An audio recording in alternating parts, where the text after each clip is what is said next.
Ceci est la suite du témoignage de Jean-Marc Mutombo. Après avoir rencontré Lucifer dans notre paroisse locale chez le prêtre catholique, le diable me dit, je vais me révéler à vous profondément, et je veux vous emmener visiter mes royaumes afin de vous présenter à mes représentants. Au fait, Lucifer a un représentant sur la terre qui vit dans le Vatican qui est le pape.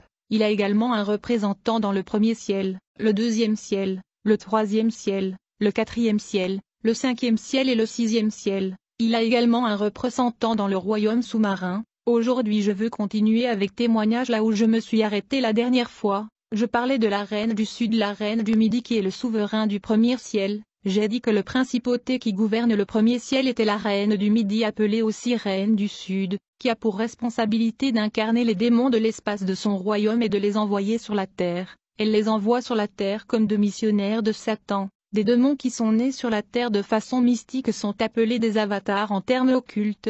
Le but de la reine du sud qui dirige le premier ciel est donc d'envoyer des avatars sur la terre. Et ces démons qui sont nés sur la terre physiquement sont responsables de la création de mouvements occultes comme le yoga, le franc-maçon, la rose-croix et autres. Ils sont aussi des hommes d'affaires, des célébrités musicales et cinématographiques. Ils sont des savants, des chimistes et des théologiens. Ici nous avons le pentacle de la reine du sud. Il y a une main qui est tendue vers le ciel et qui lui demande l'aide en matière de procréation, parce qu'elle est la mère de la fécondité. Cette main peut être celle du féticheur ou du charlatan qui fait une invocation vers la reine du midi, et nous voyons un autre main qui est tendue vers le bas qui est la main de la reine du midi qui vient répondre au charlatan ou féticheur qui demandait son intervention pour qu'elle donne à la femme des enfants. Les trois cercles ayant des croix à l'intérieur représentent des ovaires des femmes. Les croix à l'intérieur de ces cercles ou ovaires représentent des bébés qui sont maudits, puisqu'ils sont des démons envoyés sur la terre par la reine du sud pour détruire l'homme. Ces bébés sont des avatars, ou des démons physiques.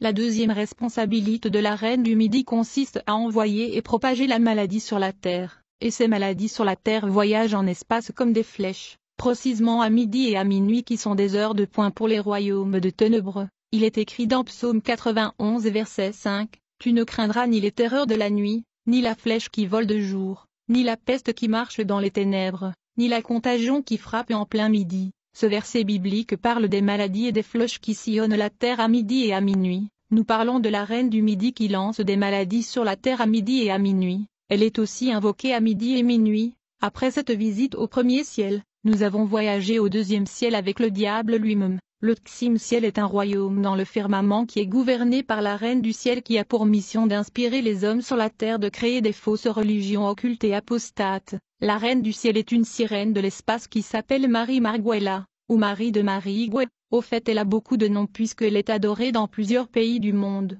Dans la Rome antique elle était adorée comme Vénus.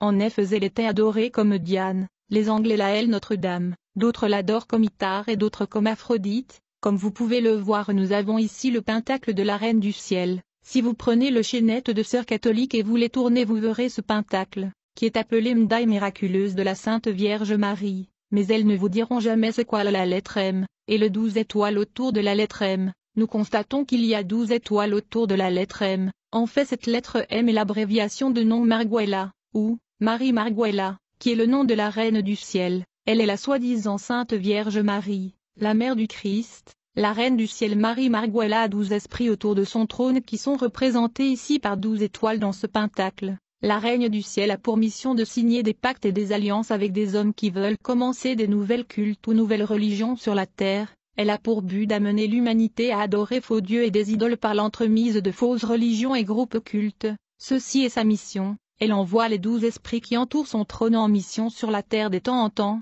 La mission de ces 12 esprits qui entourent son trône consiste à donner des révélations aux humains. Je veux dire des fausses révélations mensongères. Ces esprits entrent dans des alliances avec les humains afin que ces derniers puissent les adorer et vénérer sur terre comme Dieu par le moyen de la fausse religion. Ils sont à la base de tout le mouvement spirituel satanique sur la terre. Ils ont beaucoup des églises, des religions et des mouvements spirituels. Lorsque j'ai rencontré la reine du ciel, elle me demanda de trouver une église sur la terre pour prier, mais pas n'importe quelle église, seulement celle qui les appartient.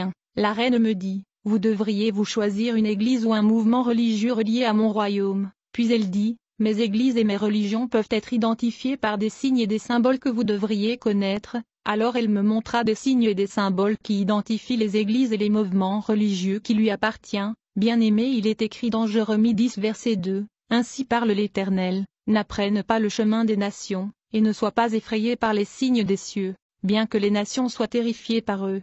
Certains de ces signes et symboles dont la Reine du ciel a fait référence peuvent être vus dans les logos et les bannières des églises occultes. Par exemple, nous avons ce signe ici, c'est le principe qui guide ces fausses églises et religions. Nous avons ici une croix et un S au-dessus de la croix qui est Satan au-dessus de la croix. Cela veut aussi dire Satan l'opposant et adversaire de la croix et du message de la croix. Les sectes chrétiennes appellent ce signe l'Esprit Saint, mais c'est faux. La caractéristique principale de fausses églises est la dégradation du nom de Jésus. Nous pouvons le voir avec la secte de témoins de Jéhovah, où le nom Jéhovah est préférable au nom de Jésus. La même chose dans l'Église catholique où Marie est le médiateur qui est élevé et honoré plus que Jésus. Même chose avec le branhamisme et le kimbagisme, c'est leur leader spirituel qui est plus vénéré que Jésus-Christ. Dans ces fausses religions il y a aussi ce symbole ici, qu'on appelle le clé mystique. Dans de fausses religions il prétend que si vous ne croyez pas à leur message c'est la perdition, car Jésus-Christ lui-même a laissé la clé du royaume à leur leader l'apôtre Pierre.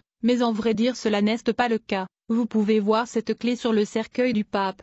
Ceci est symbolique des fausses religions, parce que dans la fausse religion les chefs spirituels diront que si vous ne croyez pas à son message c'est la perdition. C'est le cas pour le témoin de Jéhovah, le branhamisme, le kimbanguisme, le catholicisme, et la Bible fait référence à cette clé mystique, quand Jésus a dit aux pharisiens, « Malheur à vous, scribes et pharisiens hypocrites, parce que vous fermez aux hommes le royaume des cieux, vous n'y entrez pas vous-même, et vous n'y laissez pas entrer ceux qui veulent entrer. » Il y a des religions avec le dogme et les idées et les doctrines diaboliques, et quand vous les suivez la porte du paradis est fermée pour vous, et ce symbole ici est une pyramide qui est dans le dollar américain, et l'œil sur la pyramide montre la classe supérieure de la société humaine. C'est un symbole des Illuminati qui est une branche du franc-maçon. Dans cette secte satanique, ce sont des rituels et le sacrifice humain qui prévaut, et cet œil est celle des cancars, la secte occulte.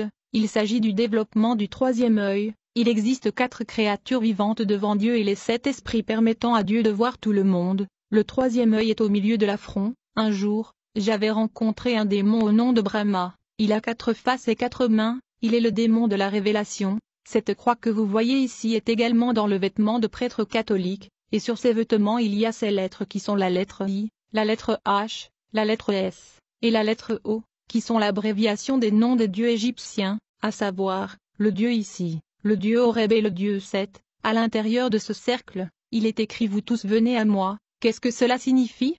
C'est un appel ou invocation au dieu de l'Égypte ancienne. C'est un signe de la fausse église bien connue dans le pays. Ceci est un triangle avec ses 5 regards qui sont 5 démons qui leur donnent la révélation ou la divination. Et lorsqu'un de leurs ministres est ordonné qu'ils mettront en lui une de ces 5 étoiles qui est un démon de divination ou une fausse révélation.